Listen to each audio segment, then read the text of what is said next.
5개년 계획 평균 성장률이 7%가 넘어요. 10%가 넘습니다.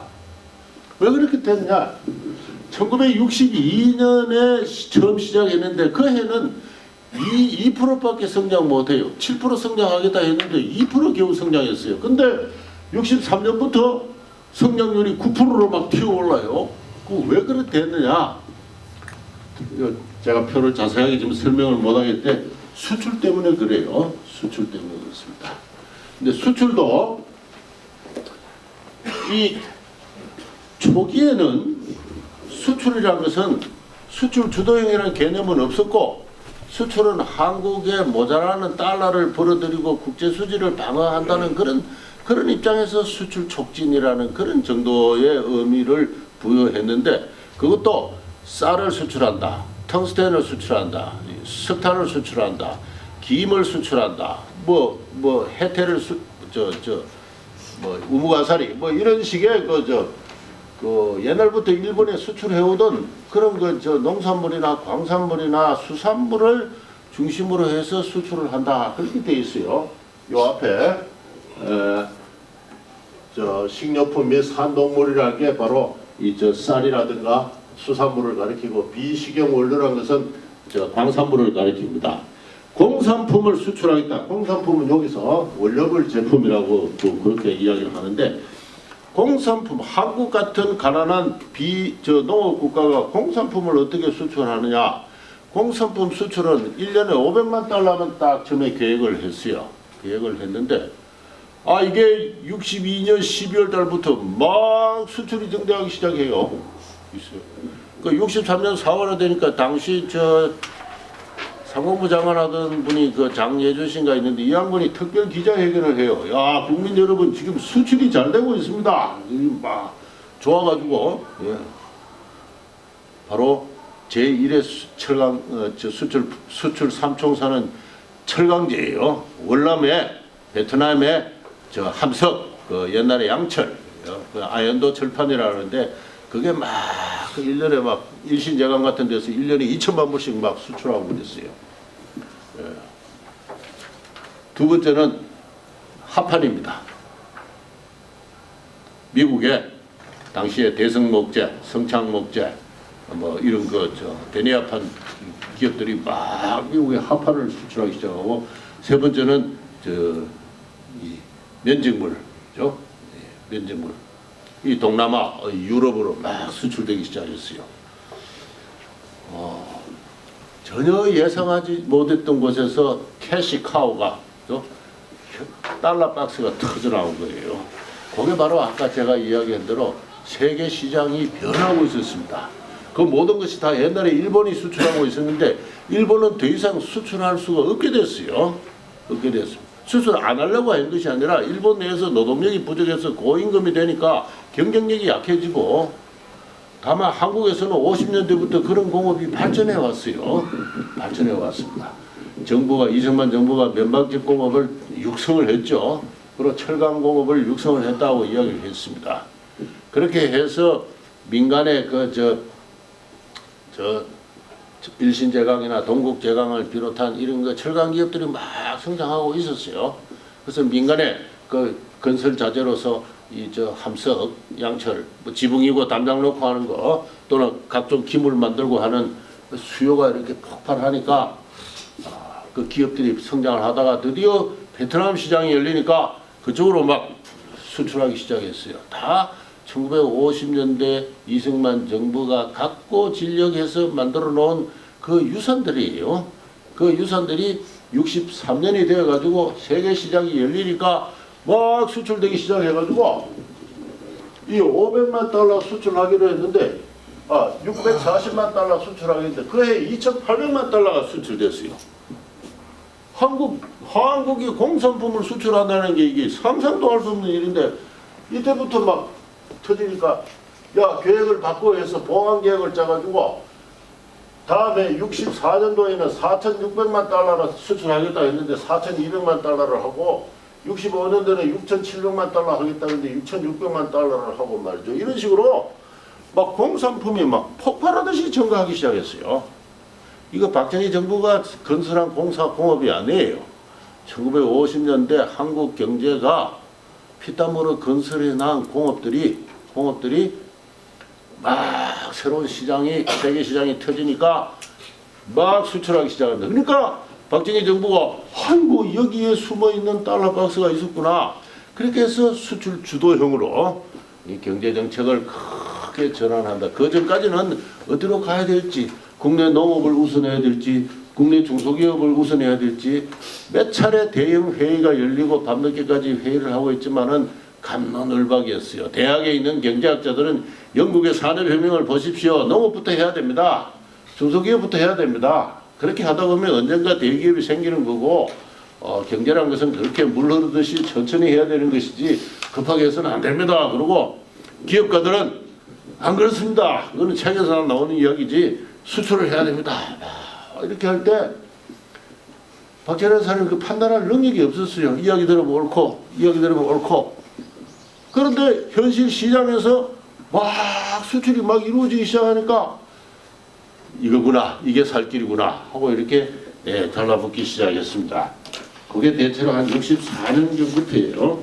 제가 그것을 가지고 1950년대의 유산이다 그렇게 이야기했어요. 그래서 60년대 고도 성장 초기 한 3, 4년은 절대 63년부터 한 67년까지는 결코 그 박정희 대통령의 작품이 아닙니다. 아니고 67년부터 이제 박정희 나름의 이제 새로운 기간 산업을 건설하기 시작하는데 그 전까지 한국 경제를 테이크오버 시키는데 그죠? 비행기가 활주로를 촥 그래서 드디어 붕 뜰라 그러면은 시속 한 300km로 달려가야 되잖아요. 달려가야 되는데 그 달려가는 그 추진력, 그 초기의 추진력은 50년대에 이승만 시대가 남긴 유산에서 나왔다. 그런 의미에서 두 시대는 철저하게 연속적이다. 연속적이다. 그렇게 저는 생각을 합니다. 그런데 이런 그 전환을 이끈 그 큰 한편의 힘은 우리나라의 위대한 훌륭한 기업가 집단, 기업가 능력이 있기 때문에 그래요. 경제를 발전시키는 데 있어서 기업가 능력이 대단히 중요합니다. 중요하고 우리가 다른 일에 후진국을 가보면은 그 현지에 토착 기업이 별로 없어요. 얼마 전에 또 말레이시아도 가보고 저 뭐 동남아도 가봤지만은 전부 외국계 대기업들이 들어와 있지 현지인들에 의한 그 저 토착 공업이 예나 지금이나 크게 발전하지 못하고 있는 걸 볼 수가 있어요.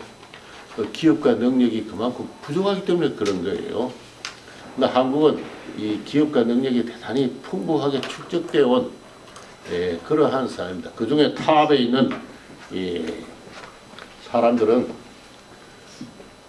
세계 경제의 변화를 알고 한국 경제가 갈 길을 그렇게 제시했어요. 그걸 바로 저는 그 이병철 씨를 그런 면에서 한 시대의 현자로서 중요하게 생각합니다.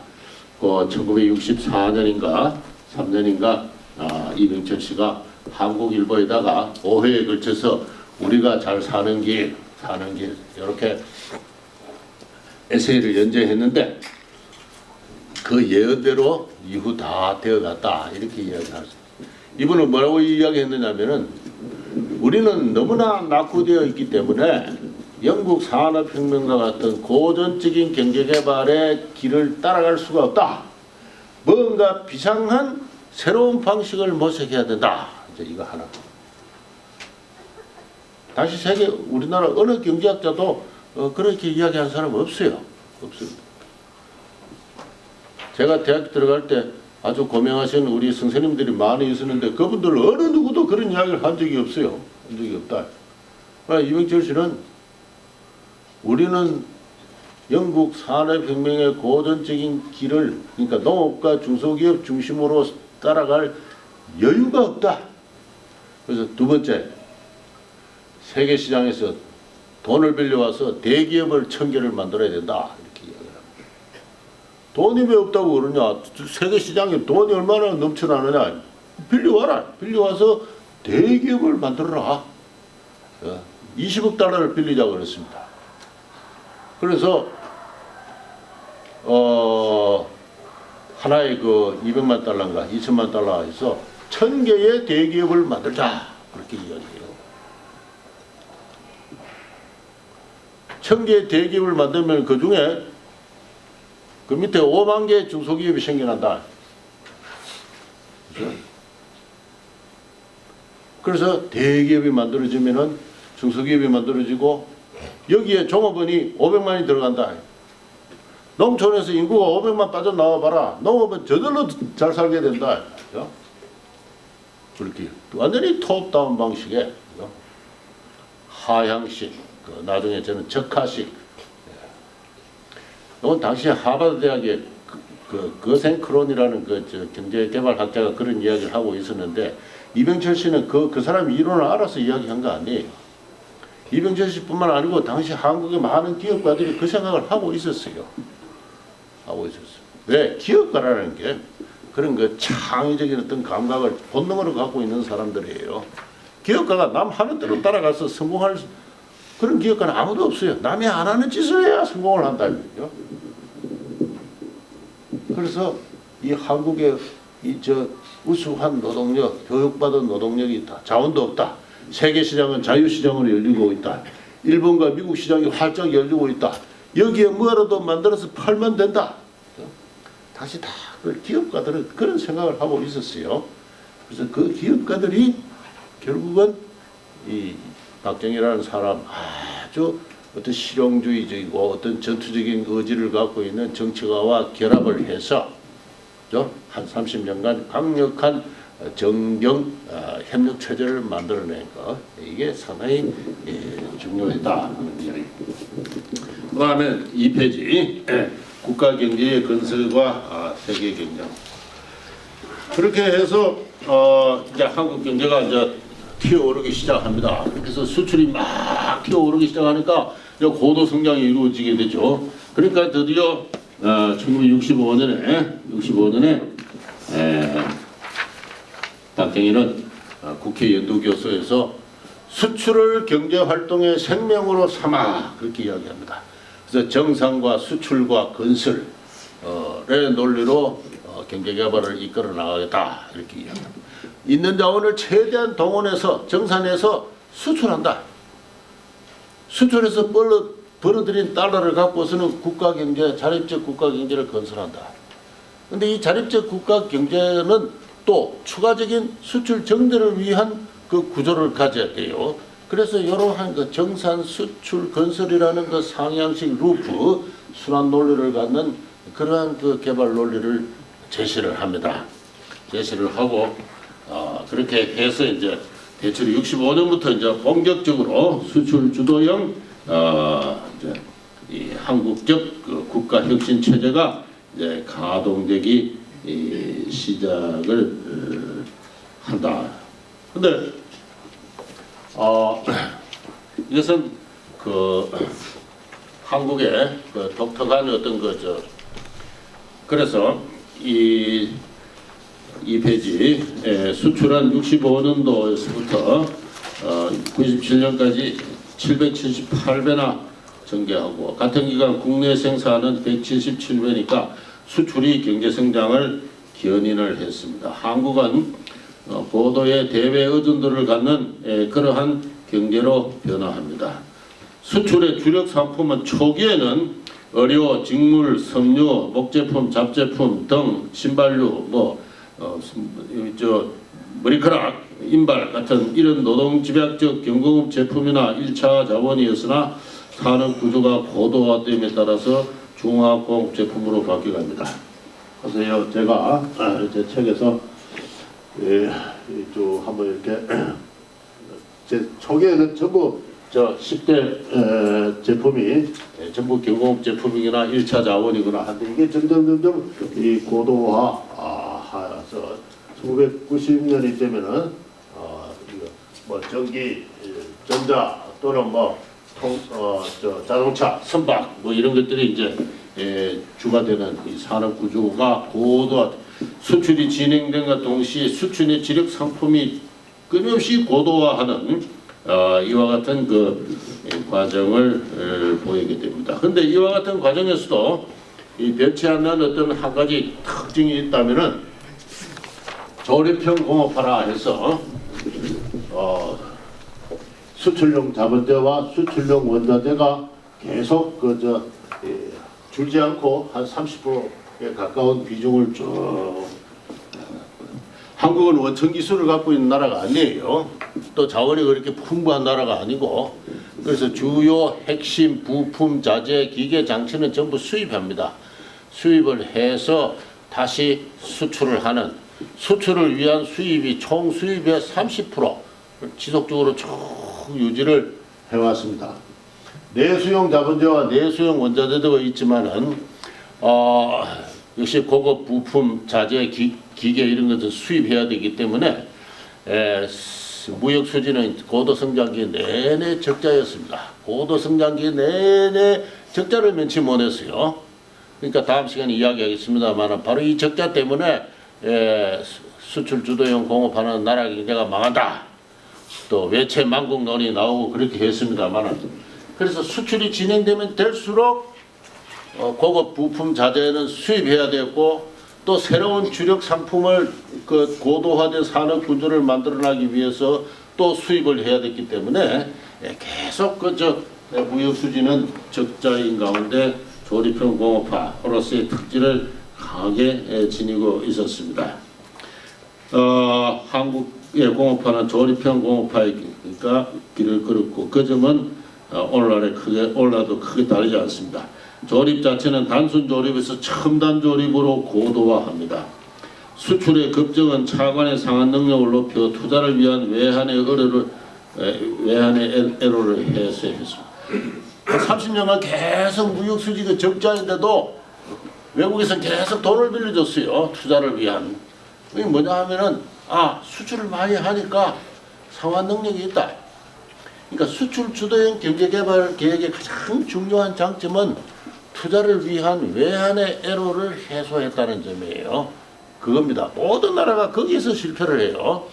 많은 나라가 투자를 하려고 하는데 국내 돈이 아무리 많이 있어도 뭐합니까? 달러가 있어야 외국에서 기계를 사올 거 아니에요. 그 달러는 빌려오든가 벌어들여야 되는데, 외국에서 공짜로 주는 게 아니잖아요. 이 외환의 애로 때문에 선진국으로부터 고급의 기계와 장치나 부품을 수입할 수가 없는 겁니다. 따라서 많은 나라에서 이 외환의 애로 때문에 성장의 보틀네크가 언젠가 걸릴 수밖에 없지만은, 이 수출 주도형을 취한 나라는 계속 수출이 급증하고 있었으니까 저 나라는 비록 적자지만 우리가 돈을 빌려줘도 상환할 능력이 있다, 이렇게 생각해서 계속 돈을 빌려주는 겁니다. 그렇게 해서